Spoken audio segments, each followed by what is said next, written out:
জয় গুরু। আত্মজ্ঞান সন্ধান চ্যানেলে আপনাদের সবাইকে স্বাগত জানাই। নমস্কার। সময়ের কাজ সময়ে করতে হয়, না হলে সময় চলে যায় আর কর্মটা করা হয় না। তাই আজকের গল্প শুভস্য শীঘ্রম। এক বৃদ্ধ অনেক টাকা কড়ি জমিয়েছে, তাই তার ইচ্ছা এ টাকা কড়ি সে কাউকে দেবে না, কেবল দান ধ্যান করে ব্যয় করবে। বৃদ্ধের 4 ছেলে, তারাও জানে বাবা তার টাকা তাদের দেবে না। ছেলেরা যাতে টাকার সন্ধান না পায় তার জন্য বৃদ্ধ ছেলেদের লুকিয়ে সমস্ত টাকা দেয়ালে গেঁথে রেখে দিল। একদিন এক সাধু ভিক্ষে করতে বৃদ্ধের বাড়িতে এলেন। সাধু ছিলেন সিদ্ধ পুরুষ। তিনি জানতে পারলেন বৃদ্ধ দান ধ্যান করে তার টাকা খরচ করতে চায়, অথচ তার আয়ু শেষ হয়ে এসেছে।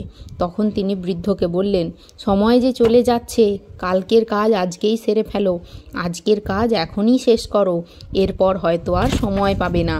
বৃদ্ধ কথাটির মানে কিছুই বুঝতে পারল না। ঠিক তখনই তার মৃত্যুর সময় ঘনিয়ে এলো।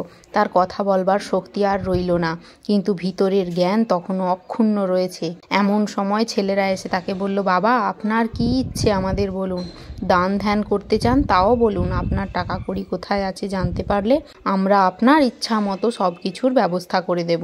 বৃদ্ধ কি আর করে, কথা বন্ধ হয়ে গিয়েছে, তার চোখ দিয়ে কেবল জল পড়তে লাগলো। তখন সে কোনো রকমে দেয়ালের যেখানটায় টাকা গাঁথা রয়েছে সেই জায়গাটা হাতের ইশারায় ছেলেদের দেখিয়ে দিল। ছেলেরাও খুবই খুশি হলো, কারণ তারা ওই টাকাটা চায়।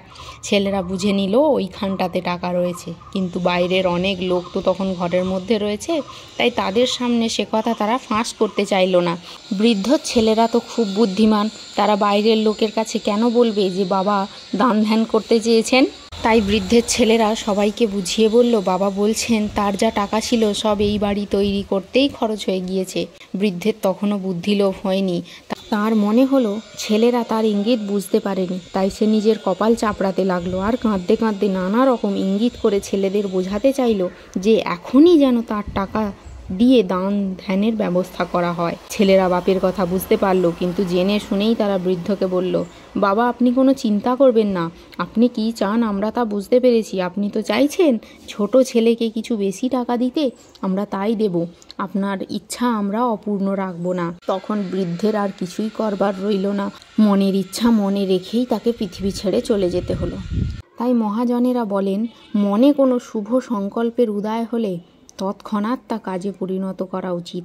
দেরি করলে সংকল্প পূরণের সুযোগ আর নাও আসতে পারে। বৃদ্ধের ছেলেরা বৃদ্ধের সাথে কিভাবে কপটতা করল।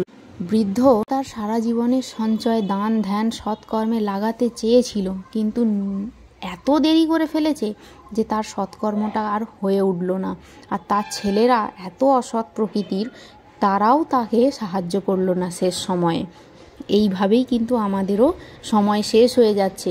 যা শুভ সংকল্প আমরা ভেবে রেখেছি তা আমাদের এক্ষুনি শেষ করা উচিত। কোনো সৎকর্ম যদি আমরা করব বলে ভাবি, সেটা আমরা বৃদ্ধ বয়সের জন্য কেন ফেলে রাখব। আমরা আজ এক্ষুনি এখন থেকেই সব রকম সৎকর্মে নিযুক্ত হব, তাহলে দেখব শেষ বয়স পর্যন্ত আমরা সৎকর্মের মধ্যেই থাকতে পারবো। আর এইভাবেই আমরা শুভ কর্ম করতে করতে আমাদের ভাগ্যকে উন্নত স্তরে নিয়ে যেতে পারবো। নিজের কর্ম নিজেকেই করতে হবে, অন্য কেউ আমাদের কর্ম করে দেবে না, না হলে আমাদেরও এই বৃদ্ধের মতনই অবস্থা হবে। সৎকর্ম করার ইচ্ছা থাকবে, সৎকর্মের জন্য টাকা পয়সা থাকবে, সৎকর্মের মনোভাব থাকবে, কিন্তু আমাদেরকে সাহায্য কেউ করবে না সৎ সংকল্প বা সৎকর্ম পূরণ করার জন্য। সাহায্যের হাত কেউ বাড়িয়ে দেবে না। তাই সময় থাকতে থাকতে নিজের কর্ম নিজে করুন। ধন্যবাদ।